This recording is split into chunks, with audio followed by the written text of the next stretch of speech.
दोस्तों मैं आपको इस वीडियो में 12th और 10th का रिजल्ट कैसे बनेगा इसके विषय में बताने वाला हूँ। और क्या कोई स्टूडेंट फेल भी कर सकता है इसके विषय में भी आपको इस वीडियो में पता चलेगा। इसीलिए आप लोग इस वीडियो को अंत तक देखिए।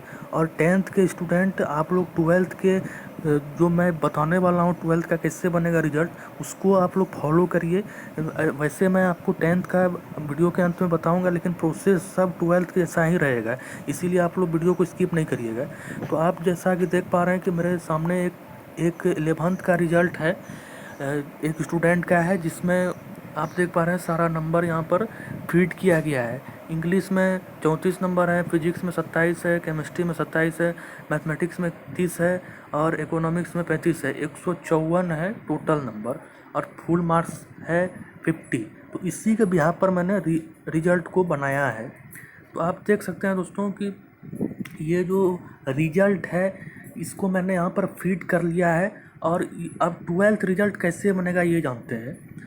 तो सूत्र इसमें हम मुझे पहले पता रहना चाहिए। तो प्राप्त संख्या बटे कुल संख्या इंटू 100, ये सूत्र है जो रिजल्ट तैयार किया जाता है। तो सबसे पहले हम उदाहरण के लिए केमिस्ट्री को लेंगे। तो केमिस्ट्री में कितना है, प्राप्त संख्या 27 है और कुल संख्या कितना है 50 है, इंटू 100 54% हो गया। आपको इसी तरीके से अपना जो भी आपका नंबर है इसी फॉर्मूला पे पुट करके आपको परसेंटेज निकाल देना है। इसी प्रकार से सारे विषयों का औसत निकालना है। तो physics, chemistry, math, English, economics मैंने निकाल लिया है। फिजिक्स में 54% है, केमिस्ट्री में 54% है, मैथ में 62%, इंग्लिश में 68%, इकोनॉमिक्स में 70% नंबर है। इसी के बिहाफ पर अब हम 12th के रिजल्ट को बनाएंगे। तो आप पहले इस नोट को पढ़िए। यहाँ जो मैंने जो ऊपर में नोट दिया है उसको पढ़िए कि मैथ, इंग्लिश, इकोनॉमिक्स ये तीनों या जिसमें प्रैक्टिकल नहीं होता है वो 100 मार्क्स का होता है। और केमिस्ट्री, फिजिक्स ये दोनों विषय का थ्योरी का मार्क्स 70 नंबर होता है, बाकी 30 नंबर का प्रैक्टिकल होता है। जी हाँ दोस्तों, जो सब्जेक्ट में प्रैक्टिकल नहीं होता है वो थ्योरी में ही 100 नंबर का उसका टोटल होता है, 100 नंबर फुल मार्क्स होता है। और जिसमें प्रैक्टिकल होता है उसका थ्योरी 70 नंबर का होता है और 30 नंबर का प्रैक्टिकल होता है। तो उसी के यहाँ पर मैंने बनाया है कि मैथ 100 का 62%, जो 11th में स्टूडेंट ने प्राप्त किया, मैथ में 62% नंबर प्राप्त किया, तो 100 इंटू 62/100 नंबर हो गया दोस्तों। फिजिक्स का 70 कुल मार्क्स जो थ्योरी में होता है 70 इंटू 54/100 37.8। एक बात आप लोग यहाँ ध्यान रखेंगे कि 37.8 जो यहाँ लिखा हुआ है ये बोर्ड नहीं जोड़ती है, वो राउंड फिगर में ही रिजल्ट को तैयार करती है, यानी कि 37 को ही वहाँ हमको लिखा जाएगा, 37.8 वहाँ पर नहीं लिखेगा। तो आप देख सकते हैं कि यहाँ पर रिजल्ट मैंने जो भी मार्क्स है 11th का उसको 12th में कन्वर्ट कर दिया है, 12th के रिपोर्ट कार्ड के तौर पर मैंने कन्वर्ट कर दिया है। तो आप यहाँ पर देख सकते हैं 62, 37, 37, 68, 70, जिसमें से आप प्रैक्टिकल सिर्फ फिजिक्स केमिस्ट्री का होगा तो 20 मैंने मार्क्स अपने हिसाब से दे दिया है। तो आपको आप देख सकते हैं कि ग्रैंड टोटल मेरा 314 हुआ, परसेंटेज 62.8 हुआ। तो अब मुझे अगर परसेंटेज निकालना है किसी सब्जेक्ट किसी रिजल्ट का, तो आप यहाँ देख सकते हैं नीचे मैंने नोट लिखा है, जब रिजल्ट पूरा हो जाए तो ग्रैंड टोटल में 5 से डिवाइड कर देना है, औसत आ जाएगा। तो आपको 314 में 5 से डिवाइड कर देना है, आपका परसेंटेज आ जाएगा। और आपका यहाँ मैंने जो भी सब्जेक्ट लिखा है आपका कोई अलग सब्जेक्ट भी हो सकता है, यानी इकोनॉमिक्स की जगह पर आपका बायोलॉजी हो सकता है या कोई और सब्जेक्ट हो सकता है, कंप्यूटर साइंस भी हो सकता है। तो आपका इसी तरीके से रिजल्ट बनेगा जिस तरह मैंने बताया है। और एक बात और, इंटरनल असेसमेंट जो इस बार हो रहा है उसमें बताया जा रहा है कि 10 नंबर का प्रैक्टिकल होगा और 20 नंबर का स्कूल से जो मिलेगा वो आपका जो भी मैनर्स है, आप कितना दिन स्कूल किए उसके हिसाब से मिलेगा। और आपने जो स्कूल में एग्ज़ाम्स दिया है उसके बिहाफ पर आपको नंबर मिलेगा। इस बार का यही क्राइटेरिया है दोस्तों।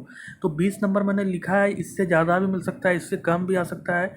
ये तो अब रिजल्ट जब आपका आएगा तभी आपको पता चलेगा, लेकिन आपका रिजल्ट इसी प्रकार से तैयार होगा दोस्तों।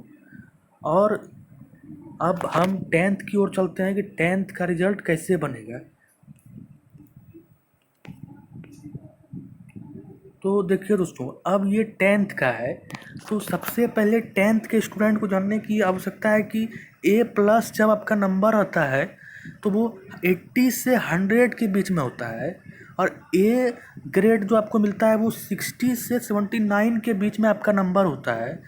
बी ग्रेड अगर मिलता है तो 45 से 59 के बीच में आपका नंबर होता है, और सी ग्रेड जब होता है 33 से 44 तक, और डी ग्रेड लेस देन 33 यानी कि वो सब्जेक्ट में आप फेल हैं, उस सब्जेक्ट में आप उत्तीर्ण नहीं हो पाए, इसीलिए यहाँ डी ग्रेड आपको दिया जाता है। और आपके रिजल्ट में कभी कभी मार्जिनल भी लिखा जाता है, तो उस स्टूडेंट फेल माना जाता है मार्जिनल के लिए, तो डी ग्रेड में फेल हो जाता है, यानी कि 33% से कम होता है। इसमें भी वही फॉर्मूला लागू करना है दोस्तों, जैसे मैंने ट्वेल्थ में बताया। चूँकि जो 9th का रिजल्ट होता है उसमें पर्टिकुलर कोई नंबर नहीं लिखा रहता है, सिर्फ ग्रेड लिखा रहता है, तो मैं उसका अनुमान से रिजल्ट नहीं बना सका। लेकिन आप क्योंकि पता नहीं रहता है कि नंबर कितना आया है, या जैसे A+ दे दिया गया है, लेकिन 80 से 100 के बीच में वो स्पेसिफिक नंबर का पता होना ज़रूरी है, लेकिन वो पता नहीं था, इसलिए मैंने 10th का रिजल्ट को उस तरह नहीं बनाया। लेकिन आपको सिर्फ समझाने के लिए मैंने इस डेटा को तैयार किया है, जिसमें आप देख सकते हैं कि प्रैक्टिकल जो आपको इस साल मिलने जा रहा है, मैथ में 10 नंबर का प्रैक्टिकल होगा, साइंस में 20, SST में 10, इंग्लिश में 10, हिंदी में 10, और not only science has 20 marks. तो आप जान सकते हैं कि इस साल जो आपको साइंस में ही सिर्फ 20 मार्क्स का प्रैक्टिकल होगा। यहाँ पर मैंने नोट भी लिखा है, मैथ, SST, इंग्लिश, हिंदी कुल 90 अंकों का होगा, और साइंस सिर्फ 80 अंकों का होगा। तो 90 अंकों का होगा, यानी कि जिस तरह मैंने 12th का रिजल्ट बनाया है दोस्तों, उसी को कॉपी करके आप लोग को अगर लगता है कि आप लोग का इतना नंबर आया होगा एग्ज़ाम में, तो आप लोग उसके अनुमान तक अपना रिजल्ट को बना सकते हैं। और दोस्तों, जो सबसे बड़ी बात जो ज़्यादातर स्टूडेंट पूछ रहे हैं कि वो क्या फेल कर जाएंगे एग्ज़ाम में, कि उनका रिजल्ट तो बहुत ही ख़राब है, किसी का 100 से 115 है, 98 है, 100 है, लेकिन वो लोग सोच रहे हैं कि वो फेल कर जाएंगे। तो मैं इस यहाँ पर ये स्पष्ट कर देना चाहता हूँ कि अगर आपके रिजल्ट में प्रमोटेड लिखा हुआ है तो आपका रिजल्ट 12th में बनेगा, वो भी आपका रिजल्ट में 12th में भी प्रमोटेड लिखा होगा दोस्तों, आपका रिजल्ट पास मार्क्स के साथ ही बनेगा। लेकिन आपको अगर लगता है कि आप 11th में, क्योंकि 11th में एक रूल होता है झारखंड बोर्ड का कि अगर कोई बच्चा 4 सब्जेक्ट में पास है और एक सब्जेक्ट में अगर फेल भी हो जाता है तो उससे भी पास माना जाएगा।